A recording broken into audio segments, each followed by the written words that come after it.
Hola a todos, sean bienvenidos a un nuevo video de Leyendo Oyendo. Espero que estén teniendo un excelente día. Recuerden leer o escuchar un buen libro por al menos 30 minutos al día. Muchas gracias por acompañarme a leer un poco más del libro de Norma Lazo llamado El mecanismo del miedo. Así que sin más, comencemos con la lectura.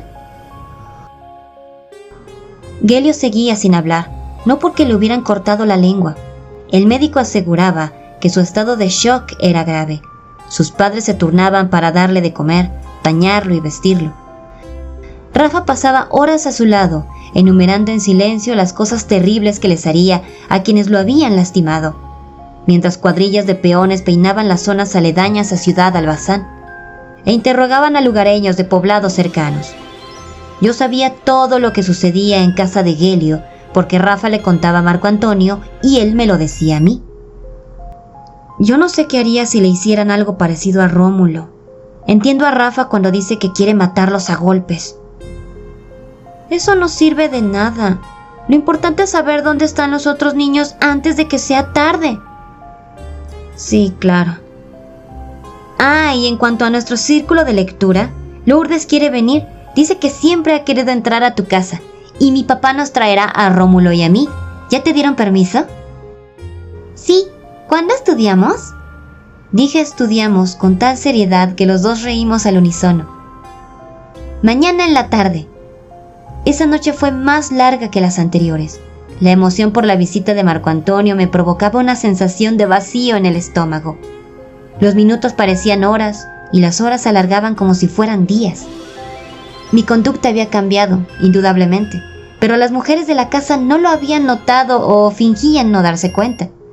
Era muy jovencita para saber qué era estar enamorada, pero lo suficientemente adulta para saber que lo que había nacido entre Marco Antonio y yo era más que una amistad. Al día siguiente, Marco Antonio y Rómulo llegaron de mano de su papá cerca de las 4 de la tarde. Minutos después, llegó Lourdes con su madre. Ambos padres hablaron con mi mamá y mi abuela. Era evidente que se conocían de antaño.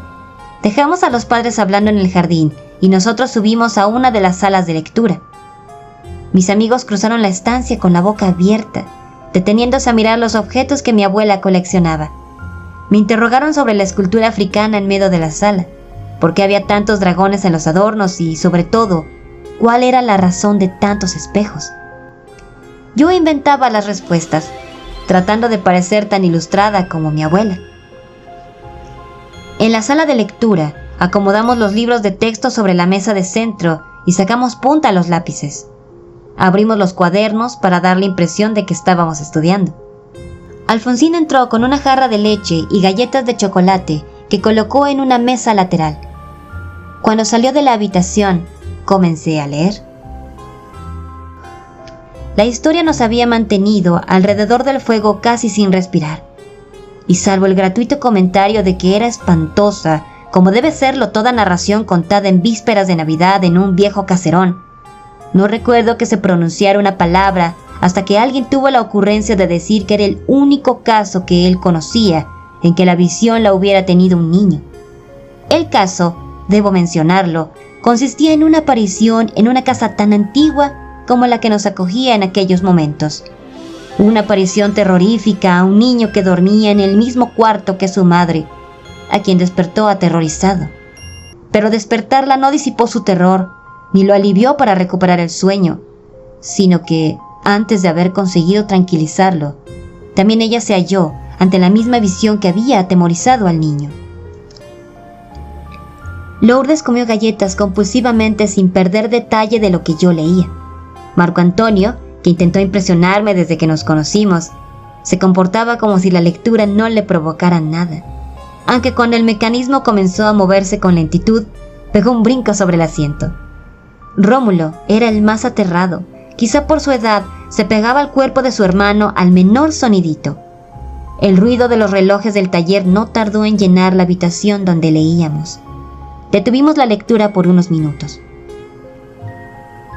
Si yo veo un espanto y luego mi mamá también lo ve, no volveré a dormirme yo sola, lo juro, dijo Lourdes sin parar de comer galletas. Tengo miedo, fue lo único que balbuceó Rómulo. Pues sí, suena algo fuerte, dijo Marco Antonio haciéndose el valiente. La lectura transcurrió entre uno que otro brinco, entre comentarios e inventos de todos. Cada quien recordó al hermano del amigo o al primo lejano al que le había pasado algo similar. Tocaron a la puerta. Escondí el libro en la mochila y todos hicimos como que estudiábamos geografía. Mamá entró para preguntarnos si queríamos algo. Los 4 movimos la cabeza en negativa. Nos miró enternecida por la imagen que dábamos de niños aplicados. Al salir, no cerró la puerta. «Mamá», me atreví a decirle firmemente, «¿puedes cerrar la puerta? Es que si no nos distraemos». Mi madre aceptó y se disculpó por el descuido. Jaló la puerta detrás de ella, aunque no la atrancó bien. Una vez que se había alejado por el pasillo, Rómulo se aseguró de que estuviera bien cerrada. Continué leyendo. Estoy completamente de acuerdo respecto al fantasma de Griffin o lo que quiera que fuese, en que el hecho de aparecerse primero a un niño de tierna edad le confiere algo especial. Pero no es el único caso de esta clase que yo conozco donde se involucra a un niño. Si un niño da la sensación de otra vuelta de tuerca, ¿qué pensarían ustedes de 2 niños? Las 2 horas destinadas para ponernos al corriente en geografía pasaron volando. Nadie quería irse, pero desde la ventana de la habitación pudimos ver llegar a la madre de Lourdes. «Debemos ir bajando para no despertar sospechas». «¿Mañana a la misma hora?», preguntó Lourdes. «Por supuesto», dijo Marco Antonio. Escondí el libro en la mochila entre los útiles. No pensaba leerlo sola.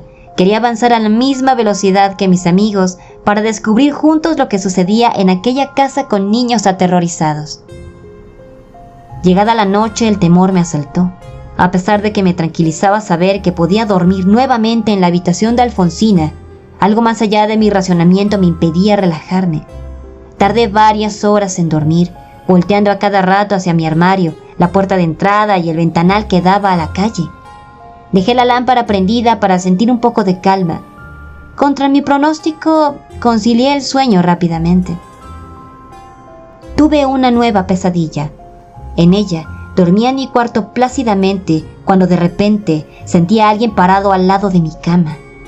Al abrir los ojos de golpe, descubría a un niño y a una niña en la orilla de mi cama mirándome sin ninguna expresión en sus caras. Convencida de que se trataba de un mal sueño, cerraba los párpados nuevamente, pero al abrirlos otra vez, el par de niños seguía en el mismo lugar, sin expresión alguna. Desperté en esta ocasión fuera de la pesadilla, con la pijama empapada, y alcancé a ver las espaldas del niño y la niña saliendo de mi cuarto. El engranaje del ático hizo un ruido infernal. Tardé en conciliar el sueño. El nuevo día llegó con un esplendor especial. Todas las mujeres de la casa parecían haber amanecido de buen humor. Sobre todo si se tomaba en cuenta que, desde la aparición del cadáver de Jacinto, a nadie le apetecía esbozar una sonrisa. Me dio gusto verlas contentas, y me uní al ambiente de entusiasmo dándoles un beso a todas.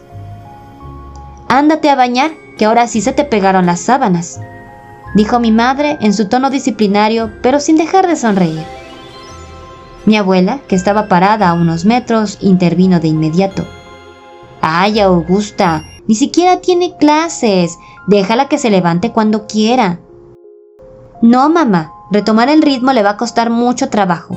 Además, no está de vacaciones. Tenemos tarea que hacer y hoy hace un día hermoso». Corrí a la regadera. Dejé la puerta abierta. Escuché clarísimo cuando mi madre le dijo a mi abuela que Federico, el sastre, le contó que Gelio había empezado a reaccionar un poco. Que esta mañana se había levantado temprano, había bañado y alimentado por su propia mano, que todavía no emitía palabra, pero sí había podido jugar turista con Rafa. Me puse feliz de saberlo. A ese paso, Gelio seguramente estaría bien en poco tiempo. El día estuvo lleno de actividades. Mi madre y mi abuela se metieron a una sala de lectura con papeles y una calculadora que hacía un ruidito muy chistoso cada vez que accionaban la manivela. No cerraron la puerta. Yo me senté en el pasillo con Laila y Estebané para fingir que jugaba. cuando en realidad lo que quería era averiguar qué se traían entre manos. Pude escuchar que mi abuela le leía a mi madre el testamento con la herencia que nos correspondía. Al principio, mi madre pareció asombrada. Si bien la casa se veía en ruinas por falta de mantenimiento, mi abuela todavía era muy rica. El testamento estipulaba que nos heredaba la casa, sus joyas y obras de arte, con la condición inamovible de que la biblioteca no podía desmantelarse ni venderse uno solo de sus libros. Cuando mi abuela leyó esa parte, puse mucha atención, pues me había prometido que los libros serían míos y yo no estaba dispuesta a renunciar a ellos. Entonces mi madre frunció el entrecejo en desaprobación y mi abuela le dijo: «Deja que María José decida qué hacer cuando cumpla la mayoría de edad». Mi madre asintió a regañadientes y le respondió que solamente aceptaba la condición porque sabía que yo rechazaría la biblioteca. Sentí culpa por lo equivocada que estaba. No imaginaba lo mucho que había cambiado en esas semanas. Y al mismo tiempo, supe que la vida se trataba de eso, de seguir mi propio camino, aunque mi madre no estuviera de acuerdo. Marco Antonio, Lourdes y Rómulo llegaron puntuales. De inmediato sacamos papeles y fingimos que copiábamos unos laboriosos mapas de geografía, por si a alguien se le ocurría entrar a la sala de lectura sin avisar. Antes de retomar la lectura del libro que mi abuela me había dado, con la advertencia de que se trataba de lo más exquisito en cuanto a historias de fantasmas, les conté mi pesadilla. Los tres me interrumpían con señas y pellizcos para referir las suyas.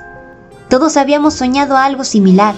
Niños fantasmales que entraban o salían de nuestras recámaras con miradas mortecinas y labios sellados en una blancura solamente vista en cadáveres de la funeraria. El más impresionado era Rómulo. Marco Antonio le dijo que no se quejara. Después de todo, se había pasado a dormir a su cama a mitad de la noche. «Ya no quiero seguir leyendo eso». «Cállate, Rómulo», intervino Lourdes. «¿Cuándo nos habían dejado leer algo parecido? Anda, no seas chillón». «Es que sí me da mucho miedo». «Si no da miedo, no tendría chiste». Le aleccioné como si empezara a entender el designio de las Berenguer, aunque a un nivel todavía inconsciente. En un silencio que se hizo poco después, les compartí las buenas noticias de Gelio. Marco Antonio ya se había enterado por Rafa y nos dio los detalles. Su amigo no cabía de felicidad. Si bien Gelio no había dicho una sola palabra, pudo verlo sonreír un par de veces en que le ganó varios hoteles y países. Lourdes cortó las noticias impaciente por continuar. «Ya, a lo que venimos», dijo. Yo, sin darme cuenta, adquirí un protagonismo en la lectura. No leí sentada, caminé por toda la habitación procurando darle la inflexión adecuada a mis palabras.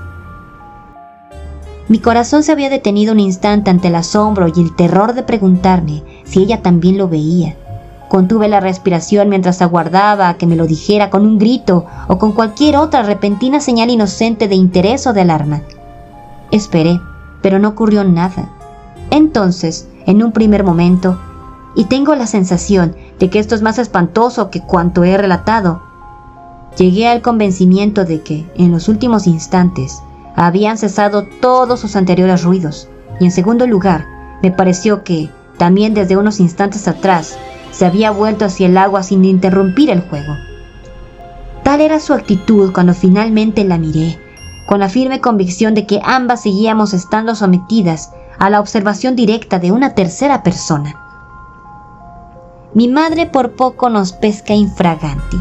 Abrió la puerta sin tocar. Todavía creo que lo hizo adrede porque no estaba convencida de que 4 niños estudiosos estuvieran dibujando mapas en una sala de lectura. Por fortuna, tuve tiempo de aventar el libro bajo el sillón en el que estábamos. ¿Quieren más leche o galletas?, preguntó mientras peinaba la habitación con la mirada. ¿Cómo va todo? Ah, mapas. Están estudiando geografía. Marco Antonio se me adelantó. Sí, señora, en eso estamos. Ya les conté a todos sobre la salud de Gelio. Es cierto, eso nos pone muy contentos, ¿no? Sí, señora, dijo Lourdes. Mi madre salió de la sala de lectura dejando la puerta abierta una vez más. Yo no dije nada para no avivar sospechas. Minutos más tarde, desde la ventana la vimos salir de casa. Rómulo, quien supuestamente ya no quería seguir leyendo, corrió a cerrar la puerta y regresó con la misma prisa a su lugar. Carraspé, buscando una voz profunda y atemorizante, y continué con el libro. Ahora no sabría decir qué me decidió ni qué me guió, pero avancé por el pasillo, sosteniendo la vela en alto, hasta divisar la alta ventana que precedía el gran arco de la escalera. Entonces, de pronto, me di cuenta de 3 cosas. Prácticamente fueron simultáneas, pero ocurrieron sucesivamente. Un audaz soplo de aire me había apagado la vela, y por la ventana abierta, descubrí que la creciente luz del amanecer la hacía innecesaria. Sin su ayuda, al momento siguiente vi que había alguien en la escalera. Hablo de sucesión, pero no fue menester que pasaran segundos para aprestarme a mi tercer encuentro con Quint. La aparición se erguía en mitad de la escalera y, por tanto, la más cerca posible de la ventana, donde al verme se detuvo en seco y se quedó mirándome exactamente igual que había hecho en la torre y en el jardín. De súbito el mecanismo dio un jalón en el ático. Entró en un ritmo constante cuya resonancia invadió nuestra sala de lectura. ¿Qué es ese ruido? No sé, respondí con total sinceridad. Aquí al lado hay un taller de relojes viejos y dentro de él una puerta estrecha que siempre está cerrada con llave. El ruido viene de ahí. Creo que es otro reloj, solo que muy grande. ¿Y si nos asomamos?, preguntó Lourdes.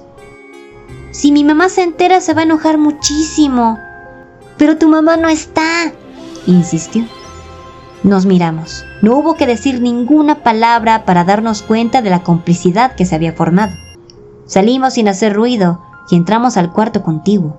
La puerta estrecha estaba abierta. «¡Subamos, por favor, subamos!», dijo Lourdes. Marco Antonio iba delante en actitud de líder del grupo. Yo iba detrás de él, aferrada a su cintura. A mis espaldas venía Rómulo con un ojo abierto y otro cerrado. Al final, Lourdes cuidaba a la retaguardia. Los escalones de madera parecían sucederse bajo nuestros pies de manera interminable. Cuando llegamos al umbral, el ático se abrió en un espacio cuyo tamaño era equiparable al de toda la casa. Había cajas de juguetes viejos, ropa antigua y objetos de países lejanos dispersos por todos lados, iluminados por rayos de luz que se filtraban de tragaluces cercanos al techo. En el lado opuesto, pegado a la pared, el inmenso aparato que desprendía ruidos funestos cada vez que sentíamos miedo se alzaba imponentemente. El mecanismo, construido de una forma triangular parecida a una pirámide, medía 2 metros de alto. En la punta lucía 3 hipercubos tallados en madera, pintados en colores primarios: rojo, amarillo y azul. Los hipercubos no eran perfectos. De cada uno salía una especie de hoz orientada hacia puntos distintos. En el lado izquierdo del artefacto, unas poleas balanceadas con bolsas de tierra subían y bajaban al compás del tic-tac de los relojes del taller. En el lado derecho había un cristal que protegía las entrañas del mecanismo. A través de estos podían verse engranajes que se movían en un ritmo continuo, una serie de ruedas dentadas embonadas unas con otras y giraban siguiendo la melodía mecánica de los relojes. En la cara posterior había una rueca enorme que daba vueltas con lentitud, a una velocidad diferente del resto del aparato. Rómulo, que moría por ver las gárgolas de cerca, se asomó a la calle por un tragaluz. Su susto fue mayúsculo al ver que mi madre entraba al jardín. «¡Ya llegó tu mamá, María José!». Bajamos a tropezones por la escalera, corrimos a la sala de lectura y en ese momento fugaz, en el pasillo entre 2 habitaciones continuas, mi abuela me vio. Nuestras miradas se cruzaron sin darnos tiempo para percibir asombro, enojo o reproche en ellas. Cuando mi madre entró a la estancia, nosotros ya estábamos sentados con cuadernos abiertos y un libro de geografía en medio, excitados pero aparentando estudiar. Mi madre gritó: «¡Ya llegué!». Los 4 respondimos intentando sonar naturales: «¡Qué bueno, mamá!». «Buenas tardes, señora Augusta», y «bienvenida». Sin duda nuestras voces delataban culpa, pero ella no sospechó nada. Mis amigos comenzaron a retirarse. Nadie ponía un pie fuera de la casa si no era de la mano de uno de sus padres y antes de oscurecer. Al quedarme sola, Busqué la mirada de mi abuela sin éxito. Estaba concentrada en su maravilloso Dr. Faustus, que se caía a pedazos. Más tarde, antes de encerrarme en mi cuarto, toqué en el vidrio biselado de la biblioteca. Alzó la mirada y salió a encontrarme. Jamás entraba a la biblioteca si era lo suficientemente temprano como para que mi madre pudiera sorprendernos. Abue, quiero confesarte que entré al ático junto con mis amigos durante la sesión del círculo de lectura. Por supuesto, ella ya lo sabía. No se molestó. Simplemente me dijo que si yo le hubiera dicho que quería conocerlo, ella misma me hubiera llevado. Sentí vergüenza por mi atrevimiento y le prometí no volver a hacerlo. Ella me revolvió el cabello y dijo: «Claro que volverás a hacerlo y me dará gusto que lo hagas». Las noches eran menos divertidas sin Alor, el mozo alérgico a la luz. Desde aquella vez que terminé de leer el primer libro que mi abuela me regaló, no me lo había vuelto a topar. Ardía en deseos de interrogar a mi abuela o a Alfonsina sobre él, pero como me gustaba ser leal a los tratos que hago con amigos, no lo había hecho. La última vez que lo vi me había asustado, y con todo sabía que iba a extrañarlo. Debía transcurrir un día completo para volver a ver a Marco Antonio. Desde temprano ya empezaba a fantasear con su llegada por la tarde. Esa mañana, por casualidad, pudimos vernos antes porque ambos habíamos acompañado a nuestras madres al mercado. Aprovechamos que ellas compraban frutas en el mismo puesto para platicar un momentito. Me confesó sus sospechas. Hoy vi a Rafa. Me dijo que Gelio amaneció mejor, que dijo un par de frases. «Tengo hambre y quiero pan francés». «Qué bueno. Pronto podrá decirnos dónde estuvo». Ese es el problema, que nada más le preguntan dónde estuvo y quién le hizo esas heridas y se queda mudo. Debe sentir pavor nada más de acordarse. Ah, por cierto, le conté a Rafa de nuestras lecturas. Me dijo que le parecía raro que desde que empezamos a leer, Gelio ha mejorado. Los días coinciden perfectamente con el inicio de su restablecimiento. Rafa quiere venir hoy por la tarde a leer con nosotros. Pero Rafa no me quiere a mí ni a mi abuelita. ¿Y si es una mentira para hacernos daño? No, yo lo conozco, no es eso. Me pareció que Rafa cree en serio que la mejoría de Gelio algo tiene que ver con lo que leemos. Pues será bienvenido entonces, concluí. Días atrás había notado que el mecanismo del ático se movía más rápido en las noches, cuando más miedo había sentido. Pero no pensé que pudiera existir una relación entre la lectura de los libros de la biblioteca de mi abuela y la mejoría de Gelio. Era momento de interrogarla. Esperé a la noche, ya que todos estuvieran durmiendo, para cuestionar a mi abuela. Allí estaba en la biblioteca, apoyada sobre la mesa de restauración. Sonrió al verme. «¿Levantada a estas horas de la noche? Toda una Berenguer», dijo con tono meloso. «¿Qué es la máquina que está en el ático, abuela?», la cuestioné sin rodeos.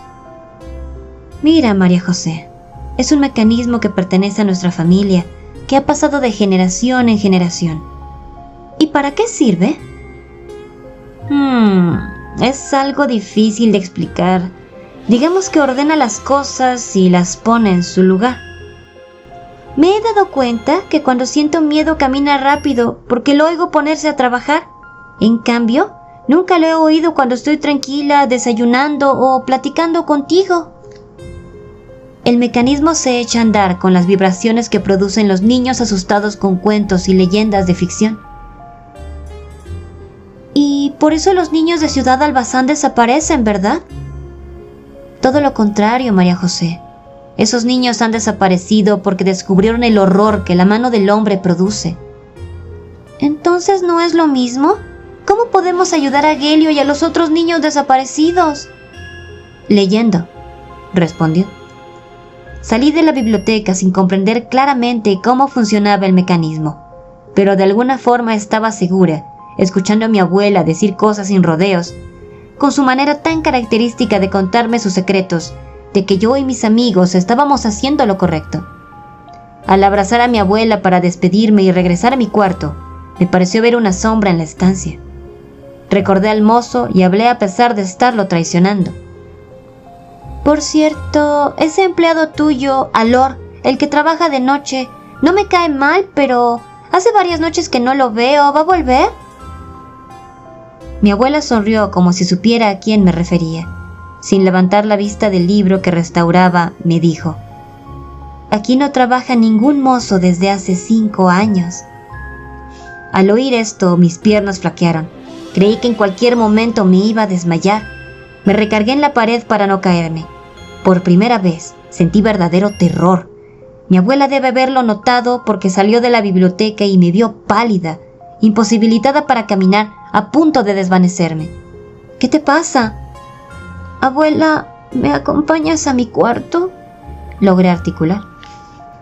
«Claro, María José».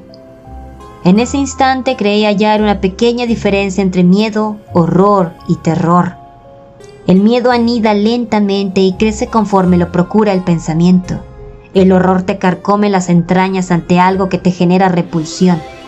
Pero el terror es el salto momentáneo, el espanto frente a la visión, el balde de agua fría ante el reino de lo monstruoso.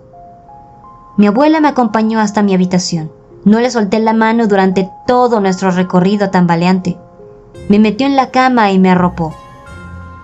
«¿Qué viste que te impresionó tanto, mi niña?» «Nada, abuela», mentí. «Esta es una casa peculiar, María José.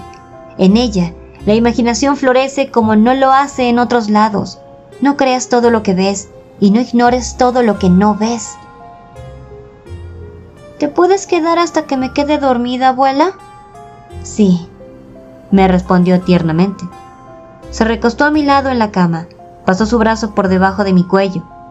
Dormí en paz en su compañía.